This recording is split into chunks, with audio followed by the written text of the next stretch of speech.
చారు పార్వతి ఇద్దరు మాట్లాడుకుంటూ ఉంటారు. అప్పుడు పార్వతి చారుతో హనీమూన్నే ఆపేయరాదు చారు అని అనడంతో ఎలా ఆపేది అని చెప్పి చారు అంటూ ఉంటుంది. ఏదో ఒకటి చేసి ఆపేస్తేనే మంచిది అని పార్వతి అంటూ ఉంటుంది. సరే నాకు ఒక ఐడియా వచ్చింది.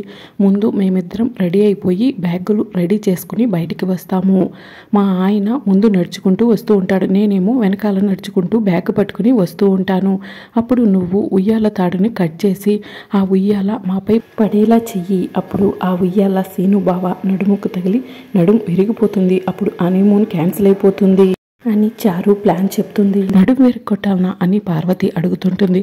ఇక వేరే దారి లేదు పిన్ని, నేను చెప్పినట్లు చెయ్యి అని చారు చెప్తూ ఉంటుంది.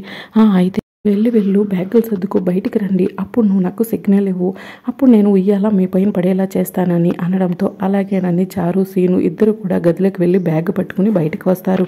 అప్పుడు సీను సరే నేనే చూస్తానులే అని ఒక 2 అడుగులు ముందుకు వేస్తాడు. అయితే చారుకి సీనుకి ఒకేసారి తుమ్ములు వస్తాయి.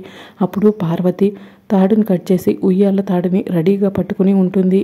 అరే 2 తుమ్ములు వచ్చేసాయి కదా, అంటే ఇప్పుడు ఉయ్యాల వదిలేయాలి అని చెప్పి టక్కున వదిలేస్తుంది పార్వతి. అప్పుడే చారు చాలా టెన్షన్ పడిపోతూ అయ్యయ్యో ఆ ఉయ్యాల వచ్చి నాకు తగులుతుంది కదా అని అక్కడి నుంచి పరుగులు పెడుతూ ఉంటుంది.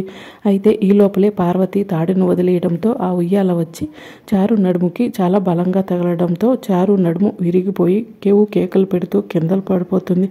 మొత్తం జరిగిపోతుంది. అలా చారు నడుము విరిగిపోయి అరుస్తూ ఉండటంతో ఇక సీను ఏమైందని అంటూ అడుగుతూ ఉంటాడు.